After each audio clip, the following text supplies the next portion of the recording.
Hello everyone, welcome to Golden JK 21। बहुत बड़ी खुशखबरी है। फाइनली आप लोगों के बीच में 1000 नहीं, 2000 नहीं, बल्कि 39,000 पदों के लिए नोटिफिकेशन, ऑफिशियल नोटिफिकेशन आउट हो चुका है और आज से आप आवेदन कर सकते हैं। ठीक है, आवेदन भी शुरू हो चुकी है और फॉर्म फी जो है मात्र 100 रुपया रखा गया है मेल के लिए, और फीमेल के लिए, सभी कैटेगरी फीमेल के लिए कोई फी नहीं है। ठीक है, नो फी, कोई फी नहीं है। मैं आपको सारे चीज इस वीडियो में बताऊंगा और सबसे खास बात यह है कि आप किसी भी राज्य से है आप फॉर्म भर सकते हैं। तो मैं आपको लेके चलता हूँ ऑफिशियल वेबसाइट पे और नोटिफिकेशन दिखाता हूँ। फॉर्म आपको कैसे स्टेप बाय स्टेप भरना है यह भी बता दूंगा। ठीक है, तो पहले आप लोग देख लीजिए क्या क्या क्राइटेरिया है। क्राइटेरिया कुछ भी नहीं है, आप सिंपल 10th पास है, आप किसी भी बोर्ड से पास है, आप फॉर्म भर सकते हैं। बिहार बोर्ड से, उत्तर प्रदेश बोर्ड से, मतलब कि किसी भी बोर्ड से पास है, आप फॉर्म को भर सकते हैं। और पदों की बात की जाए तो यहाँ पे 39,000 पद है। चलिए, सिर्फ मैंने यहाँ पे लिख भी दिया हूँ कि 10वीं पास जो लोग हैं फॉर्म भर सकते हैं। चलिए मैं आपको लेके चलता हूँ ऑफिशियल वेबसाइट पे। तो आ चुका हूँ मैं ऑफिशियल वेबसाइट पे, आप देख सकते हैं। और मैंने नोटिफिकेशन जो है पहले से डाउनलोड कर लिया हूँ। आप यहाँ से नोटिफिकेशन वाले सेक्शन में जाएंगे, नोटिफिकेशन चाहे तो डाउनलोड कर सकते हैं। पहले हम लोग समझ लेते हैं कि क्या क्या क्राइटेरिया है। ठीक है, तो मैं थोड़ा सा स्लाइड को कर लेता हूँ नीचे ताकि मैं आपको अच्छे से सारी चीजें बता सकूं। देख सकते हैं सबसे पहले तो यहाँ पे टोटल पद की बात की जाए तो 38,926 है, मतलब कि लगभग 39,000 पद है आपके सामने। और यहाँ पे पोस्ट की बात की जाए तो यह जो है ग्रामीण डाक सेवक का है। ठीक है, और केंद्र सरकार की जॉब है। ध्यान से देखिएगा, बहुत अच्छी जॉब है। ठीक है, यहाँ पे देख सकते हैं पोस्ट का नाम भी दिया गया है। ठीक है, और सबसे पहले हम लोग समझ लेते हैं कि आवेदन आप कब से कर सकते हैं। तो पहली बात, आवेदन जो है आप 2/5/2022 से, मतलब कि 2 मई 2022 से, यानी कल से ही आप आवेदन कर सकते थे।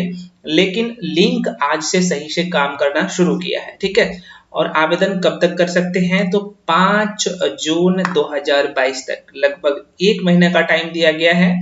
आप स्टार्टिंग में ही आवेदन कर लीजिए। ठीक है, चलिए और बात कर लिए यहाँ करते हैं भाई यहाँ पे सैलरी का। तो सैलरी यहाँ पे 12,000 ही नहीं है, बहुत सारे एनएमएस मिला के अगर देखा जाए तो आपके आपके हाथ में जो है इन हैंड सैलरी आएगा, लगभग स्टार्टिंग में 17-18 हजार सैलरी आएगा। ठीक, अब एज की बात की जाए, आप लोगों के मन में क्वेश्चन आता होगा कि सर एज इसमें क्या रखा गया है। तो भाई एज बहुत ज्यादा दिया गया, 18 से लेके 40 साल तक। जिसका एज 18 से लेके 40 साल तक है, यह जनरल कैटेगरी का एज दिया गया है। और इसमें भी छूट का भी प्रावधान है, अलग अलग कैटेगरी के लिए छूट का भी प्रावधान है। तो लेकिन अगर मिनिमम एज की बात करें तो 18 साल और मैक्सिमम का 40 साल। ठीक है, और यहाँ पे लिखा भी हुआ है कि अलग अलग कैटेगरी के लिए, एसटी के लिए, एससी एसटी के लिए 5 साल, ओबीसी के लिए 3 साल, ईडब्ल्यूएस के लिए नो रिलैक्सेशन, मतलब कि आपको नहीं मिलेगा, और पीडब्ल्यूडी के लिए 10 साल यहाँ पे दिया गया है सारी चीजें। ठीक है, अब आगे बढ़ते हैं। मैं आपको सारे चीज बताने का हमेशा कोशिश करता हूँ और कंफ्यूजन में नहीं रखता हूँ, और नहीं रखना भी चाहिए, आपका समय बहुत ही कीमती है। ठीक है, खासतौर पे जो लोग कंपटीशन एग्जाम के लिए तैयारी कर रहे हैं उसके लिए बात करूँ तो। ठीक है, इसका काम क्या होता है यह भी बताऊंगा। तो देखिए, एजुकेशनल क्वालिफिकेशन की बात की जाए, जो काम का चीज है पहले हम लोग समझ लेते हैं। तो भाई आपकी एजुकेशनल क्वालिफिकेशन, आप सिर्फ 10th पास है किसी भी बोर्ड में। हाँ, लेकिन आपके सब्जेक्ट में मैथमेटिक्स और इंग्लिश होना ही चाहिए, सभी के रहता है। अब यहाँ पे कुछ लोग बोलेंगे सर बिहार बोर्ड में तो इंग्लिश कंपलसरी नहीं है। कहने का मतलब इंग्लिश मतलब कि 5 ही सब्जेक्ट रहता है, मतलब कि कौन 5 सब्जेक्ट रहता है, मैथ रहता है, साइंस रहता है, सोशल साइंस रहता है, और हिंदी रहता है, और एक कौन सा रहता है, मैथिली, या फिर कोई और सब्जेक्ट चूज कर सकते हैं। लेकिन ऐच्छिक विषय में आप इंग्लिश रखते हैं क्योंकि कंपलसरी है, रखना रहता है इंग्लिश। ठीक है, तो आपके सब्जेक्ट में इंग्लिश होना चाहिए। ठीक, तो आप समझ रहे हैं। तो यहाँ पे वही चीज लिखा हुआ है। और यहाँ पे बात की जाए आपके लैंग्वेज की, आप बिहार से भरते हैं तो जाहिर सी बात है यहाँ पे बिहार का लैंग्वेज आपको पता होना चाहिए। देखिए, हम आपको स्टार्टिंग में ही क्या बताया कि आप किसी भी राज्य से फॉर्म भर सकते हैं, लेकिन कंडीशन है, मान लीजिए आप तमिलनाडु से फॉर्म भरते हैं तो तमिल आपको आना चाहिए, महाराष्ट्र से भरते हैं तो महाराष्ट्र आना चाहिए, क्योंकि वहाँ के लोकल लोगों को आपको समझाना है। यह जो पोस्ट है भाई, यह किसका है पोस्ट, यहाँ पे अच्छा मैं वो बताना भूल गया क्या। अच्छा यहाँ पे देख सकते हैं यह जो है डाक सेवक का पोस्ट है, ठीक है, डाक सेवक का पोस्ट है। इसका काम क्या होता है तो यह भी मैं आपको लास्ट में बताऊंगा, ठीक है। और साइकिल चलाना आपको आना चाहिए, वो चीज यहाँ पे लिखा गया है, तो वो चीज भी छोटी छोटी चीज मैं आपको सब कुछ बता दूंगा, आप उसके लिए निश्चिंत रहिए। अब आगे बढ़ते हैं, यहाँ पे कुछ चीजें और जान लेते हैं। एजुकेशनल क्वालिफिकेशन तो हम लोग समझ लिए कि सिर्फ आप 10वीं पास है तो आप फॉर्म भर सकते हैं। कुछ लोगों का मन में ये होगा कि क्या सर इसका एग्जाम होगा, अभी आप देखिए तो सही, मैं सब कुछ बताऊंगा। इसका एग्जाम होगा या फिर इसका मेरिट बेस पे मतलब कि सिलेक्शन होगा, यह भी बताऊंगा, ठीक है।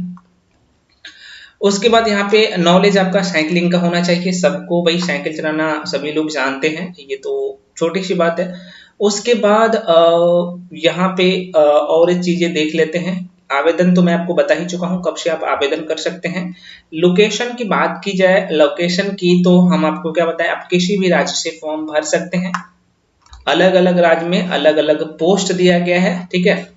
एप्लीकेशन फी की बात की जाए, आपके मन में क्वेश्चन आता होगा तो एप्लीकेशन जो है, एप्लीकेशन फी जो है जनरल ओबीसी के लिए 100 रुपया रखा गया है। बाकी सभी कैटेगरी फीमेल के लिए और SC ST कैंडिडेट के लिए कोई फी नहीं है, फ्री में है, आप आवेदन कर सकते हैं। आवेदन जो करेंगे तो आप इसका ऑफिशियल वेबसाइट है, यहाँ पे देख सकते हैं, इसका ऑफिशियल वेबसाइट है www.indiapost gdsonline.gov.in इसका ऑफिशियल वेबसाइट है। लिंक मैं वीडियो के डिस्क्रिप्शन बॉक्स में दे दूंगा, तो वहां से आप जाके रजिस्ट्रेशन मतलब कि फॉर्म भर सकते हैं। और ध्यान दें, आप फॉर्म भरेंगे तो उसमें जो भी आपको डेटा फिल करना है, मतलब कि जो भी आप जो इन्फॉर्मेशन फिल करेंगे, मतलब कि नाम, father's name, mother's name, date of birth, gender, community, ये सारे चीज जो है आपके 10th के जो मैट्रिक 10th के सर्टिफिकेट पे है, मैट्रिक के सर्टिफिकेट पे आप उसी के अकॉर्डिंग फॉर्म को फिलअप करेंगे। यहाँ पे सब कुछ दिया गया है, फोटो और सिग्नेचर सब आपको सब कुछ अपलोड करना है। उसके बाद आगे चलते हैं और सबसे लास्ट में आपको पेमेंट करना होगा। पेमेंट कौन कौन से कैंडिडेट के लिए करना है मैं आपको बता ही दिया हूँ, और डॉक्यूमेंट्स कैसे अपलोड करना है ये सारे चीज दिया गया। तो कौन से राज्य में कितना पोस्ट है यहाँ पे डाउनलोड करके आप देख सकते हैं कि बिहार में कितना पोस्ट है, अलग अलग राज्य में कितना पोस्ट है। मैं देखता हूँ बिहार में कितना पोस्ट है, अभी थोड़ा सा सर्वर स्लो है तो आप लोग थोड़ा सा वेट कर सकते हैं, ठीक है। सभी राज्य के मिला के 39,000 के आसपास में पोस्ट है। अब यहाँ पे बात कर लेते हैं कि भाई इसका एग्जाम होगा कि क्या होगा, किस तरीके से सिलेक्शन प्रोसेस है। तो मैं आपको यहाँ पे अगले स्लाइड पे लेके चलता हूँ और बारीकी से बताता हूँ कि किस तरीके से आपका सिलेक्शन होगा, ठीक है। तो यहाँ पे अगर आप सॉरी मैं किधर पीछे लेके चला गया, थोड़ा सा वेट करिएगा। हाँ, यहाँ पे देख लीजिए, मैं यहीं पे बता देता हूँ। आपका सिलेक्शन प्रोसेस की बात की जाए तो भाई 10th में क्या, 10th में जो आपके मार्क्स है, क्या जो भी आपके मार्क्स है, मार्क्स बेसिस पे के आधार पे ही होगा, क्योंकि आपका जो भी परसेंटेज है वही परसेंटेज फिल करेंगे। और यहाँ पे आपका जो फाइनल, क्या फाइनल मेरिट लिस्ट बनेगा, क्या मेरिट लिस्ट जो बनेगा, लिख देता हूँ, मेरिट लिस्ट बनेगा आपके 10th के मार्कशीट के मार्क्स के आधार पर, क्या 10th के मार्क्स के आधार पर। अगर आपके मार्क्स कितना 80 से 85% के आसपास में है तो आप बिल्कुल फॉर्म फिल करिए, क्या बिल्कुल फॉर्म फिल करिए। अगर आपके कम मार्क्स है तो कर सकते हैं, वो आप पर डिपेंड करता है, लेकिन मैं कहूँगा जिसका फर्स्ट डिवीजन है वही फॉर्म को फिल करे। और फर्स्ट डिवीजन में क्या 80 82 मतलब कि माफ कीजिएगा आपके 75 के आसपास में भी है ना, तो फॉर्म भर सकते हैं। किसी किसी राज्य में क्या होता है कि वहाँ का कट ऑफ कम रहता है, हालांकि बिहार का कट ऑफ ज्यादा गया था इस पिछले बार की वैकेंसी आया था तो, ठीक है। पिछले साल कितना कट ऑफ गया था और कितना पर सिलेक्शन हुआ था, अगर वो सारे वीडियो चाहते हैं तो हम आपको वो भी वीडियो प्रोवाइड करवा देंगे कि कौन से राज्य का कट ऑफ कितना गया था, ये सारी चीज बता देंगे। तो इसमें कोई एग्जाम नहीं है, नो एग्जाम है, और कोशिश किया हूँ सारी चीज बताने का। इसके बाद भी जो भी डाउट रह जाता है कमेंट सेक्शन में कमेंट जरूर करिए, और आप लोग टेलीग्राम चैनल पे जाके जुड़ जाइए, वहां पे सब कुछ फ्री में मिल जाता है, और जो भी इंफॉर्मेशन होता है वहां से भी आप कलेक्ट कर सकते हैं।